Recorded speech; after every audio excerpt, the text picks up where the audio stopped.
Hi hello welcome to price action path Telugu YouTube channel. ఈరోజు మనం ట్రేడ్ని అయితే అనలైజ్ చేద్దాం.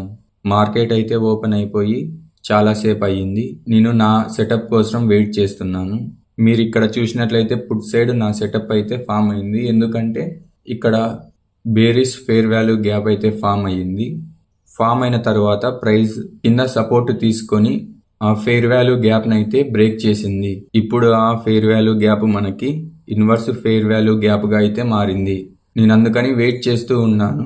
ఆ ఇన్వర్స్ ఫేర్ వాల్యూ గ్యాప్ దగ్గర ప్రైస్ సపోర్ట్ తీసుకుంటే నేను ఎంటర్ అయిదామని ఉన్నాను. కానీ నేను ఎంటర్ అయ్యే లోపల ప్రైస్ అనేది మూవ్ అయిపోయింది. అందుకని నేను ఈ ట్రేడ్ తీసుకోలేకపోయాను. అందుకని నేను నా సెటప్ కోసం మళ్ళీ వెయిట్ చేస్తున్నాను. మీకు నా సెటప్ కంప్లీట్గా అర్థం కావాలంటే మీరు ఖచ్చితంగా ఫుల్ వీడియోని చూడాలి. మీరు డైరెక్ట్గా ఆ ఎంట్రీ దగ్గరికి పోయి ఆ ఎంట్రీ డీటెయిల్స్ ఒక్కటి చూస్తే మీకు నా సెటప్ ఏమీ అర్థం కాదు. అందుకని మీరు ఖచ్చితంగా వీడియోని ఫుల్గా చూడండి. అప్పుడే మీకు కంప్లీట్గా నా సెటప్ అనేది మీకు అర్థమవుతుంది. చూడండి, ఇప్పుడు ప్రైస్ మళ్ళీ ప్రీవియస్ సపోర్ట్ దగ్గరికి వస్తుంది.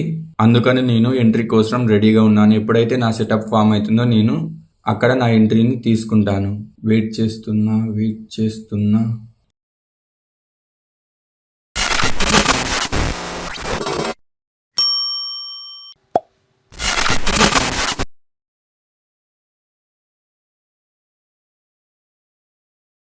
ప్రైస్ అయితే సపోర్ట్ తీసుకొని కొంచెం పైకి అనేది మూవ్ అయ్యింది.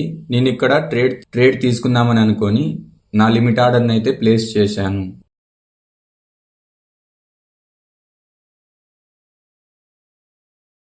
స్టాప్ లాస్ అండ్ టేక్ ప్రాఫిట్ని కూడా నేను పెట్టడం జరిగింది. కానీ నేను ట్రేడ్ని అయితే క్లోజ్ చేయడం జరిగింది. ఎందుకంటే నాకు ఇంకొక ఫేర్ వాల్యూ గ్యాప్ అనేది కనిపించింది.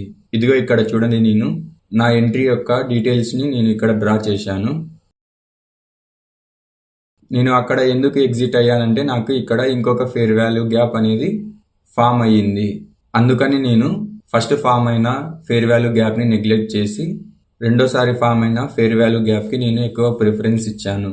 ప్రైస్ ఎప్పుడైతే రెండోసారి ఫామ్ అయిన ఈ బుల్లిష్ ఫేర్ వాల్యూ గ్యాప్ని సపోర్ట్గా చేసుకొని పైకి వచ్చి ప్రీవియస్గా ఫామ్ అయిన స్వింగ్ హైని బ్రేక్ చేస్తుందో అక్కడ నేను నా లిమిట్ ఆర్డర్ని పెట్టాలని వెయిట్ చేస్తున్నాను.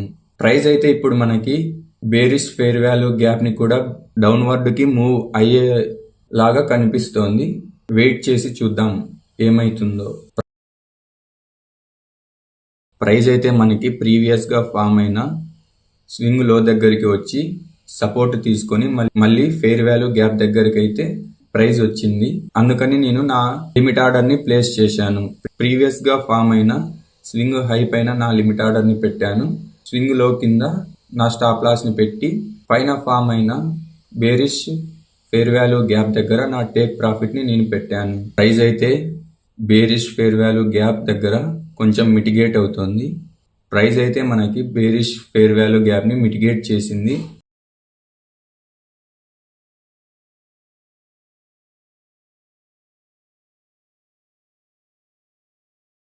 దాని సపోర్ట్ తీసుకొని ప్రైస్ అయితే పైకి మూవ్ అవుతుంది.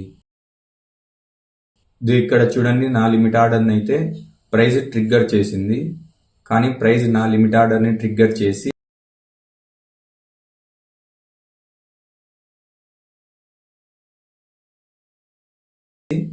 బేరిష్ క్యాండిల్ని అయితే ఫామ్ చేస్తోంది. ఇక్కడ అంత పెద్ద గ్రీన్ క్యాండిల్ని కూడా ఇప్పుడు మార్కెట్ రెడ్ క్యాండిల్గా మార్చేసింది. అందుకే మనం క్యాండిల్ క్లోజ్ అయ్యే వరకు క్యాండిల్ని ఎప్పుడు జడ్జ్ చేయకూడదు. ప్రైస్ మళ్ళీ ఇప్పుడు ఫేర్ వాల్యూ గ్యాప్ దగ్గరికి వచ్చి కొంచెం సపోర్ట్ తీసుకునేలాగైతే కనపడుతోంది. ఇదిగో మనకి ఇక్కడ ఎఫ్ఈజీలో ప్రైస్ అయితే గ్రీన్ క్యాండిల్ని కూడా ఫామ్ చేసేలాగా కనిపిస్తోంది.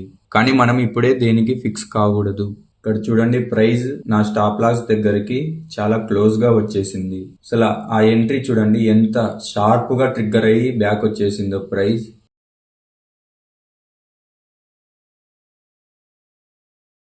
ఇప్పుడైతే నా స్టాప్ లాస్ని ప్రైస్ అయితే హిట్ చేయబోతోంది. హిట్ కూడా చేసేసింది. హిట్ చేసిన తర్వాత నా స్టాప్ లాస్ని హిట్ చేసిన క్యాండిలే మనకి గ్రీన్ హ్యామర్గా ఫామ్ అయ్యి ప్రైస్ అయితే పైకి మూవ్ అవుతుంది. ఇప్పుడు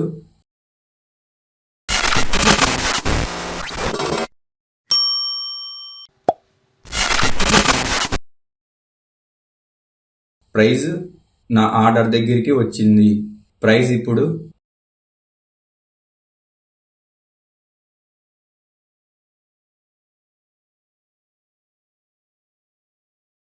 1:1 రేషియో దగ్గరికి కూడా వచ్చింది.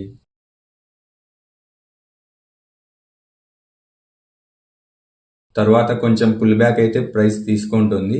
తర్వాత సపోర్ట్ తీసుకొని ప్రైస్ అయితే మళ్ళీ పైకి మూవ్ అవుతుంది. ఇక్కడ చూడండి, ప్రైస్ అయితే నా టార్గెట్ నైతే హిట్ అయింది, కానీ దానికంటే ముందు నా స్టాప్ లాస్ నైతే మార్కెట్ హిట్ అయ్యింది.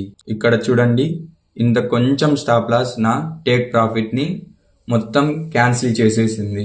కానీ మనం ఇప్పుడు ఇండెక్స్ గ్రాఫ్ ని అబ్జర్వ్ చేస్తే ప్రైస్ అయితే మనకి ప్రీవియస్ స్వింగ్ లో దగ్గరికి అయితే రాలేదు, కానీ మనకి ప్రీమియం ప్రీవియస్ స్వింగ్ లో కంటే ఇంకా కిందకి వచ్చి నా స్టాప్ లాస్ ని హిట్ చేసి తర్వాత మళ్ళీ నా టార్గెట్ వైపు ప్రైస్ వెళ్ళింది.